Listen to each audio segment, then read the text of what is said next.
Thank you very much. I'm very honored to come to Islamabad again to attend today's IWT seminar. You may remember about 1 year ago, in May and June 2025, when India started to threaten to stop the flow of water in the Indus River to Pakistan, when the Indian Prime Minister Modi started to threaten not to allow a single drop of water to flow from the Indus River to Pakistan. I was interviewed by a major Indian television, and I declared, in times of peace, to threaten to stop the flow of water to the downstream country, where hundreds of millions would depend on the water, it will be a crime against humanity. In times of war, if you stop the flow of water to the hundreds of millions of people in the downstream region, it will be a war crime. And I urged India not to do so. Further, I emphasized, strictly speaking, while Pakistan is the downstream country, India is not exactly the upstream nation. You know, the Indus rivers and many of the tributaries actually flow from the Himalayas. And I emphasized, don't do unto others what you don't want others to do unto you. The anchor asked me, are you threatening India? I said, no, I'm not threatening India. This wise saying, don't do unto others what you don't want others to do unto you, was said by Confucius about 2,500 years ago. It has been generally accepted as wisdom by the Chinese nation. So I said, allow me to repeat this 3 times for your benefit. So I repeated it for another 3 times. And I want to say that again to India. Don't do unto others what you don't want others to do unto you, because strictly speaking, as far as Indus River is concerned, India is not exactly the upstream country. And China and Pakistan, fully respecting each other, can really do many things together to make sure the IWT clauses should be strictly abided by. I'm very much impressed today to hear all the good remarks, excellent speeches, very eloquent remarks made by many of the representatives, many of which I fully agree. Allow me to make several points of my own in my personal capacity.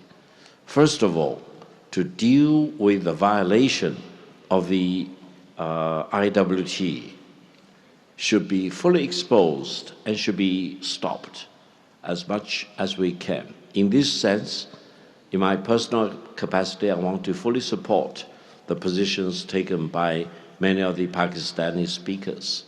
Secondly, as I mentioned, China and Pakistan should cooperate fully on this particular point. While the IWT itself should be fully protected, I think, theoretically speaking, we could also start to think about a trilateral agreement involving China, India, and Pakistan, the 3 countries constituting the real upstream country, the midstream country, and the downstream country, to make sure that the flow of the water should not be interrupted and should be better managed. Much of it has been reflected in the IWT clauses already. Thirdly, allow me to emphasize that I counted on my fingers, actually, there are about altogether 18 countries which depend on the water flown from rivers originating from the what we call Qinghai-Tibet Plateau. This is very significant.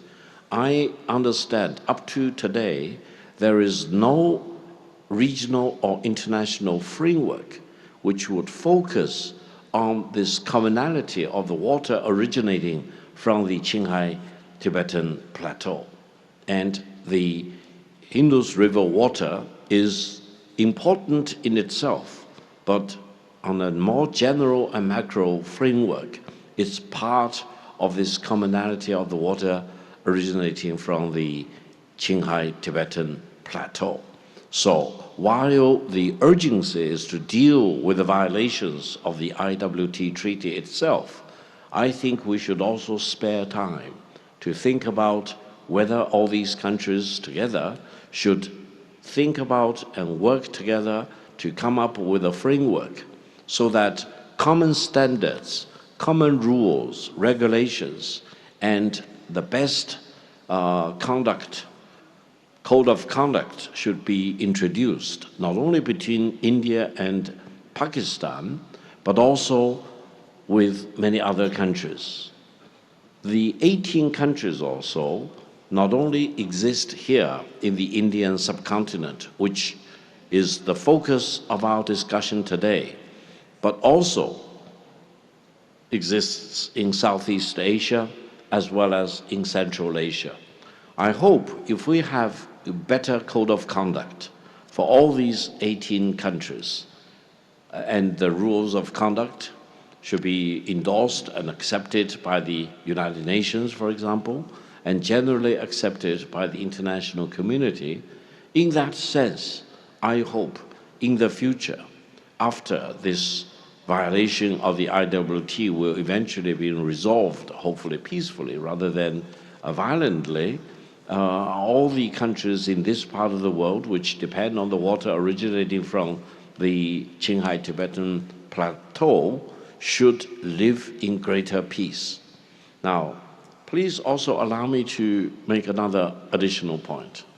I highly admire the good offices, the mediation done by the Pakistani government and the Pakistani people, led by Your Great Excellency, the Prime Minister, and the great Field Marshal, the Chief of Staff of the Pakistani Army.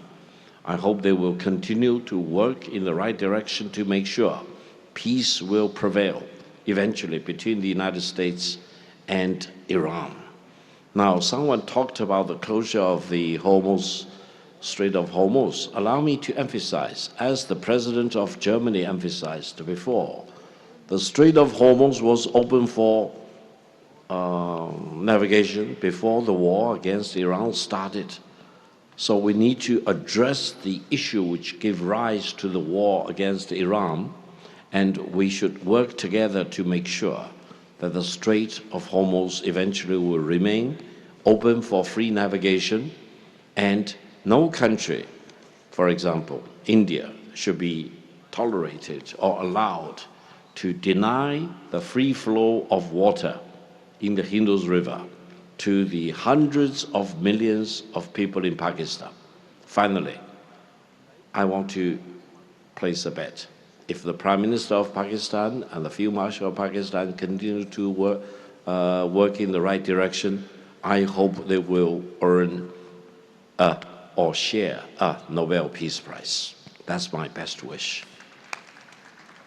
To make the real final point, no one in this part of the world should second-guess China's commitment to defend the fundamental interest of Pakistan, especially including Pakistan's sovereignty and territorial integrity, and in the context of our meeting today, Pakistani people's right to the free flow of water in the Indus River. I thank you very much.